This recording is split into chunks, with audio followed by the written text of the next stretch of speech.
안녕하세요. 저는 천안 CTFC 팀에서 은퇴 후 대한민국의 건강한 스포츠 문화를 꿈꾸는 전 프로축구 선수 31살 임민혁입니다. 제가 꿈을 이루는 과정이 선수분들에게 자극이 되거나 용기를 드릴 수 있기를 바랍니다. 감사합니다. 험난한 세상에서 운동선수로 살아남기 선출학개론. 안녕하세요. 어디 식사하러 가시나요? 네, 밥 먹으러 가야겠네요. 가시죠. 식사는 보통 혼자 하시는 거예요? 같이 수업 듣는 후배들이랑 먹을 때도 있고 대부분 근데 혼자서 먹고 있습니다.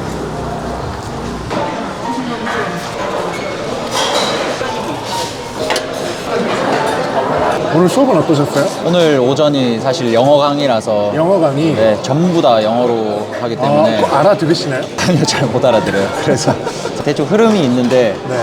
흐름도 사실 잘 모르겠고 언제 끝나는지 이런 것도 잘 모르는. 앉아있다 나오셨네요. 네, 그래도 최대한 들으려고 노력은. 과제 같은 건 어떻게 하세요? 그래서 제가 후배들을 그래서 친구들을? 네, 근데 그런 목적 때문은 아니지만 네. 그래도 사귀면 좋으니까 그렇죠, 그렇죠. 두루두루 사귀려고 노력하고 있습니다. 제가 알기로는 고대가 선수들이랑 일반 학생들이 수업을 따로 듣는 걸로 아는데 네, 맞습니다. 그럼 마실 기회가 아예 없으셨겠네요? 거의 없죠. 그래도 저희는 조직이란 수업은 일반 학생들이랑 같이 들어야 되거든요. 그때 사실 조금 교류를 하지만 그거는 사실 굉장히 부족하죠. 다양한 사람들을 만나는 게 되게 중요한데 그러지 못한 거에 대한 아쉬움을 지금 조금 풀고 있는 것 같습니다. 근데 밥은 혼자 드시는 거고. 네. 맛있게 드세요. 네, 알겠습니다. 맛은 좀 어떠세요? 맛있습니다. 사실 운동선수들은 먹는 걱정이 없잖아요. 맞아요. 숙소에서도 잘 주고 팀에서도 잘 챙겨주는데 밖에 나오니까 결국은 먹고 사는 문제더라고요. 그래서 6,000원에 이 정도 먹으면 되게 감사하고 그걸 맛있게 먹고 있습니다. 네. 사실 31살에 대학교를 복학한다는 게 쉬운 결정은 아니었을 것 같은데 네. 복학하게 된 이유가 있으신가요? 사실 졸업에 대한 갈망이었죠. 제가 3학년하고 프로를 입단을 했거든요. 네. 그래서 1년을 남겨두고 졸업을 못했다는 사실이 굉장히 좀 아쉽기도 했고요. 그리고 앞으로 축구뿐만 아니라 다른 새로운 어떤 길을 가려면 공부도 필요하다고 판단을 했고 그래서 힘들지만 지금 늦은 나이에 대학교에 다니고 있습니다. 처음 학교 다닐 때 시절에 후배들이라던가 선배도 아무도 없고 너무 외롭진 않으세요? 원래 혼자 다니는 걸 좋아하기도 하고 뭐 외롭거나 그렇진 않아요. 그래서 그리고 또 친구들이 아예 없지는 않고 또 새로운 근데 수업에서 강실에서 혼자 나오시던데. 아니 그거는 이제 오늘만 이제 카페로 가실까요? 좋습니다. 네. 그러면 은퇴는 언제 하신 거예요? 2024년 3월으로 은퇴를 했습니다. 2024년 3월. 은퇴 결정은 본인이 내리신 건가요? 아니면 강제로 은퇴를 당하신 건가요? 그 시스템 자체에서 환멸이랑 회의감을 느끼면서 네. 스스로 마음을 정리를 했기 때문에 뭐 거기서 뒤처졌기 때문에 내렸던 저의 결정이어서 굳이 따지자면 자의가 조금 더 높다고 생각합니다. 네. 그러면 은퇴하고 나서 네. 힘들었다거나 네. 그런 점이 어떤 게 있었을까요? 시간이 부족한 거? 그게 사실 제일 힘들었어요. 운동선수들은 원래 남들이 다 짜주는 스케줄대로 사니까 되게 어떻게 보면 편했거든요. 네. 근데 이제는 제가 뭔가 주도적으로 사실 이것 때문에 은퇴를 했다고. 왜냐면 내 삶을 주체적으로 일어나가 보고 싶다. 그런 거에 대한 욕망, 그리고 아직 내가 나이가 30이 넘었는데 누군가의 기분이나 그런 거에 따라서 이 스케줄이 확 변동되고 내가 내 스케줄 하나 주말에 뭘 할지 못 짤 거에 대한 그런 되게 회의감이나 안타까운 마음이 되게 많았거든요. 그래서 지금 그거에 대해서 제가 스스로 판단하고 스케줄 짜는 건 되게 행복한데 또 개인 시간이 너무 없는 거는 조금 가끔씩은 벅찰 때도 있다. 그래도 바쁘게 살고 집에 들어왔을 때 좀 행복하진 않아요? 그 행복을 누리는 뭔가 좀 그것도 여유가 있어야 네. 누웠을 때 행복하다 이러는데 그냥 진짜 누워서 자기 바쁘고 아침에 일어나기 바쁘고. 누우면 자동으로 수면이니까. 네. 그러면 은퇴하고 원래 뭔가를 해야겠다 계획이 있으셨나요? 운동선수 대부분은 그냥 막연하게 선수 생활이 끝나면 지도자를 하겠지 이런 막연한 생각이 있잖아요. 저도 그랬던 것 같아요. 운동선수 은퇴하면 초등학교, 중학교, 고등학교 지도자 하다가 뭐 기회가 되면 운이 좋으면 프로로 다시 가는 거고 네. 뭐 그런 막연한 생각을 했던 것 같아요. 그러면 지금은 그 꿈을 버리셨나요? 버렸다기보다는 이 꿈은 언제든지 돌아올 수 있는 꿈이라고 생각을 하고요. 더 궁극적으로 뭔가 완전 반대편에 있는 쪽으로 가서 젊을 때 도전을 하면 어떨까라는 생각이 있습니다. 그러면 이걸 한마디로 인간 인민력으로서 네. 죽기 전에 이루고 싶은 가치나 꿈을 뭐라고 생각하세요? 감사하다는 말을 듣는 삶? 제가 지금 3월 달에 은퇴를 하고 많은 팀들의 약간 프리랜서 개념으로 골키퍼 코치를 도와주고 있거든요. 네. 근데 가장 좋은 게 감사하다는 말을 듣는 거더라고요. 근데 이게 결국 감사하다는 말은 네. 어떻게 보면 타인에게 인정을 받고 싶어 하시는 것 같은데 맞나요? 아니요, 그것보다는 굳이 인사는 필요는 없지만 그래도 그 사람들을 내가 도와줬다. 뭔가 남들을 좀 도와줌으로써 성취감이라는 걸 느끼기 때문에 그런 사람들을 돕는 위치인데 도움을 준다는 건 상대방한테 어떤 가치를 준다는 건데 그 가치를 실현하는 방법은 여러 방법이 있는데 어떤 방법으로 가치를 실현해보고 싶으세요? 가장 어리고 젊을 때 도전하고 싶은 거는 법과 제도나 행정적인 쪽을 만질 쉽게 말하면 선수들을 위한 법이나 제도를 마련하고 싶으신 네, 건가요? 맞습니다. 원래 좀 그쪽에 관심이 있으셨어요? 원래 관심은 사실 많이 없었어요. 그런데 제가 프로 선수 생활하면서 많은 어려움을 겪었어요. 특히 2군 후보 선수로서 네. 있으면서 그러다 보니까 뒤처져 있는 사람들이 받는 불합리적인 부분들이 되게 많더라고요. 물론 뭐 경쟁에 뒤처지면 어느 정도 차등적인 보상이나 그런 게 따를 수가 있지만 안 받아도 되는 것까지 되게 무분별하게 받고 있다고 생각을 해서 고칠 수 있는 건 고치자. 뭐 예를 들면 어떤 게 있을까요? 선수들의 처우나 보장되지 않는 계약 기간이나 그거를 빌미로 해서 앞길을 막거나 뭐 이런 것들도 있을 수 있고 그럼 계약 기간에서는 어떤 식으로 선수들의 앞길을 막나요? 계약을 3년을 했는데 1년을 써보고 마음에 안 들 수도 있잖아요. 그래도 남은 2년은 채워야 되는데 뭐 자녀 연봉 몇 퍼센트 줄 테니까 그냥 나가라. 좀 나가달라. 그렇게 하면 근데 선수는 나갈 수밖에 없어요. 없는 선수 취급을 당해요. 그러니까. 그냥 완전 그냥 커리어가 알아서 운동해. 그렇게 2년 썩으면 커리어나 몸 관리나 이런 거에 되게 타격을 입기 때문에 울며 겨자 먹기로 거의 나가는 것을 선택을 하죠. 그래서 이게 이 의미 없는 계약 기간, 그냥 종이 쪼가리에 불과한 이 계약서 네. 이런 거 그냥 아예 막자. 그러면 선수 생활 중에 주변 선수들을 보면서 네. 그거 이외로 문제점이 있다면 어떤 게 있을까요? 지금 좀 시급하다고 생각이 되고 많은 사람들이 목소리 모으는 거는 선수들의 최저연봉. 지금 최저연봉이 2,700까지는 올랐다고 알고 있습니다. 그리고 추후에 뭐 3,000까지는 오른다라고 알고 있습니다. 근데 사실 네. 3천이 돼도 운동으로 밥 벌어먹고 사는 사람들인데 수명도 짧고요. 네.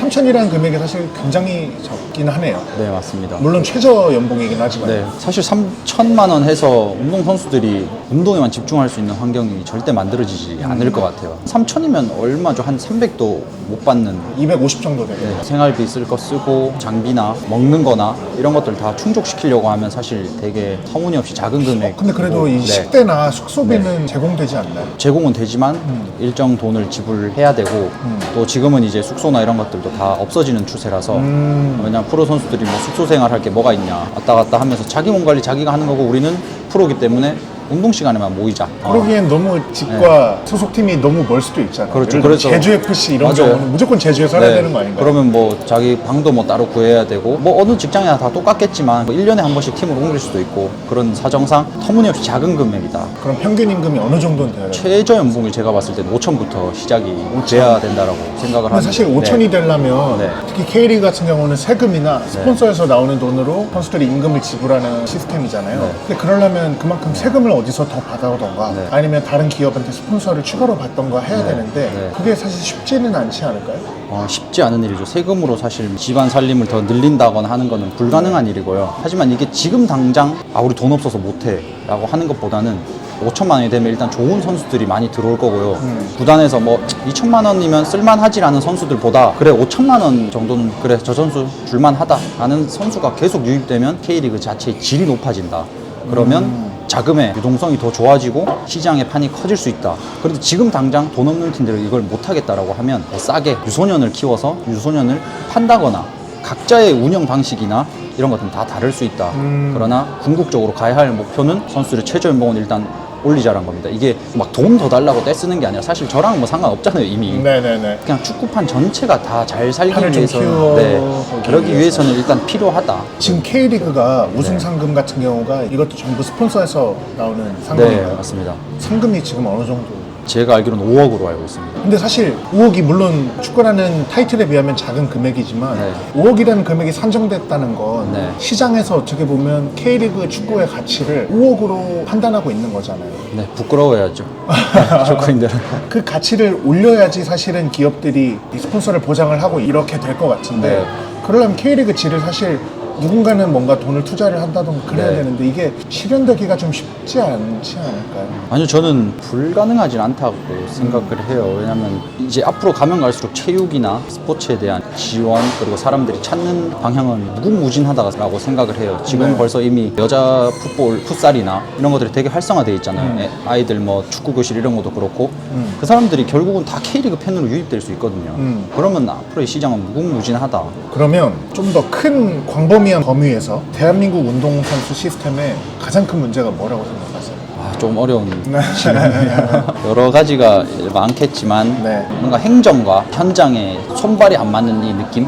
탁상공론이나 네, 혹은 네. 탁상행정 이런 네, 거 말씀하시는 그런 거예요? 그런 게 조금 시급하지 않나라고 생각을 어떤 부분에서 그런 걸 좀 느끼셨어요? 지금 제일 시급한 건 사실 아이들 최저학력제 뭐 이런 문제들은 조금 시급하다고 봐야죠. 공부 안 하는 아이들, 일정 점수가 안 되는 아이들, 시합에 못 뛴다? 이거는 제가 봤을 때 그냥 선수들 죄인 만드는 그렇게 따지면 학생들도 체력 시험 봐야 된다. 그렇게 해서 일정 체력이 안 되는 아이들은 수능 못 보게 한다. 이거랑 똑같은 거예요. 근데 이게 사실 그러니까 최저학력제라는 거 네. 도입한 취지 자체가 네. 이제 우리나라는 어쨌든 지금은 엘리트 체육 문화지만 네. 점점 이제 생활체육 문화로 선진국화하겠다는 게 네. 첫 취지라고 생각하고 네. 그 위해서 이제 최저학력제가 도입이 됐다고 생각하는데 네. 최저학력을 못 맞추면 시합을 못 뛴다고 하는 게 현장에서는 아니 운동선수한테 공부 못한다고 시합 못 뛰는 게 말이 돼라고 생각할 수 있지만 사실 선수를 그냥 운동선수뿐만이 아니라 그냥 인간 한 사람으로 봤을 네. 때는 최저학력제를 통해서 어떤 기본적인 소양이라던가 네. 학문을 배우고 그걸 또 토대로 은퇴 후에 또 활용할 수 있는 방법들이 있잖아요. 네. 그런 부분에서 저는 사실 최저학력제가 마냥 나쁘다고 생각하지는 않거든요. 네. 근데 그 부분에 대해서는 어떻게 생각하세요? 저도 동의를 해요. 근데 반은 맞고 반은 틀리다라고 생각하는 게 저도 궁극적으로는 그렇게 돼야 된다고 생각해요. 그렇지만 이건 지금 너무 극단적으로 기준이 문제라고 생각하시는 거예요? 기준이 문제인 것 같아요. 기준이나 이 시행하는 게 그 행정 앉아 있는 사람을 네. 표현하면 안 되겠다. 행정하시는 분들 그 어, 행정하시는 네, 분들이 현실을 하나도 보지 않고 지금 시스템 자체가 안 되는데 해보고 안 되면 말지. 그냥 해봐 해 다른 나라 미국 다 그렇게 해 이렇게 되는 거예요. 근데 사실 그거죠. 해보고 안 되면 전체적인 큰 그림에서는 법을 적용했다가 뭐 제외하거나 네. 다시 하면 되겠지만 네. 사실 선수는 그 경기 하나를 못 뛰었을 그렇죠. 때 그 선수 커리어에서 네. 사실 어떤 변동성이 생길지 맞아요. 가늠이 안 되는 네, 부분인 거고. 이게 뭐 행정 그냥 단 몇 줄로 표기될 수 있어요. 최저학력제 시행했다. 네. 무슨 문제가 있어서 폐기했다라고 하지만 그 안에 있는 몇천 명들의 학생 선수와 부모님들과 땀과 시간은 노력은 돌아오지 않으니까. 그냥 십수년간 쌓았던 그런 것들이 그냥 한 번에 무너질 수 있다. 그 한 경기 때문에 그런 좀 지금의 최저학력제는 올바르지 않다라고 생각을. 그러면 좀 더 키워볼게요, 질문을. 좋은 제도란 뭘까요? 모두를 만족시킬 수는 없는 것 같아요. 일단은 그렇지만 이 피라미드 제일 밑에 있는 사람들과 그런 계층들이 직접적으로 타격을 입고 이 사람들에게 돌아가지 않는 제도는 좋은 제도가 아니라고 생각해요. 왜냐면 일단 밑에 단계가 탄탄해야 잘 쌓아 올라가기 때문에 위에 있는 단계 사람들은 제도나 법이나 뭔가 사회의 도움이 필요 없어도 유지가 될 수 있다고 저는 생각을 하거든요. 근데 민혁 씨와 반대되는 사람이라면 이런 생각을 할 수 있을 것 같아요. 피라미드에서 밑에 많은 사람들이 있지만 네. 그 피라미드를 이끌고 그 피라미드를 뭔가 유지할 수 있게 하는 건 사실 탑급의 선수들이 벌어오는 돈이라던가 네. 이런 외교적인 역할도 있겠죠. 네. 그러니까 예를 들어 손흥민 선수가 네. 어마어마한 연봉을 받으면서 어떻게 보면 나라를 알리잖아요. 네. 대한민국이라는 나라를 알리고 있는데 그 선수를 위해 더 혹은 그런 선수들을 위한 정책을 더 마련하는 게 전체 피라미드를 위해서는 네. 그게 나을 수 있다고도 할 수 있을 것 같은데 그거에 대해서 어떻게 생각하세요? 충분히 그런 의견도 동감을 하고 지금 그런 논란이 있는 게 안세영 선수도 뭐 비슷한 뭐 논란이 있고 하는데 1등하고 있는 사람들을 끌어내리자라는 건 저는 아니에요. 그 사람들에게 돌아가는 혜택이나 이런 거를 더 줄이자. 그러니까 밑에가 이렇게 있고 위에가 지금 이렇게 있는데 잘 나간 사람들 놔두고 이 사람들의 좀 편차를 이렇게 줄이자. 그래서 이 사람들이 또 이렇게 올라오면 판이 더 커지지 않을까요? 근데 이제 네네. 법이나 제도를 만지려면 그거를 할 수 있는 사람은 국회의원밖에 없잖아요. 네. 그럼 국회의원이 되실 생각도 있으세요? 지금은 모든 방향성을 열어놓고 있기 때문에 염두에 두고 있습니다. 네. 저는 프로 스포츠 선수들의 직업적 사명 의식은 딱 하나라고 생각을 해요. 타인에게 꿈과 희망을 주는 거라고 생각을 하거든요. 그런데 제가 이렇게 일찍 프로 선수를 그만둘 수 있었던 것은 타인에게 꿈과 희망을 주는 게 굳이 축구를 통해서 아니어도 가치가 실현된다라고 판단을 했기 때문에 저는 그만을 뒀거든요. 그래서 제가 만드는 좋은 제도나 좋은 이런 방식으로 사람들에게 조금 희망이나 할 수 있겠다라는 꿈을 심어주면 저의 가치는 실현되지 않을까? 그걸로 충분하지 않을까? 그렇게 생각을 합니다. 이제 수업을 가야 될 시간이네요. 그래요? 그러면 네. 앞으로 본인이 생각하는 네. 계획 같은 게 좀 있으실까요? 저는 여러 방면으로 생각하고 있는 게 많아서 다양한 경험을 하고 싶어요. 왜냐하면 한 분야에 오래 있었기 때문에 뭔가 이런 네트워크가 그 안에서만 놀고 있는 느낌이 되게 많아서 많은 경험을 통해서 인적 자본도 괜찮고 네. 뭐 여러 네트워크를 여러 방면에 좀 뿌릴 수 있는 그런 활동들을 많이 하고 싶어요. 그럼 두 번째 들어가는 수업은 네. 영어 수업인가요? 오늘 영어 강의 2개가 저 학교 못 다녀요. 다행히 영어가 아니에요. 아, 다행이네요. 다행이네. 다녀오세요. 네, 다녀오겠습니다.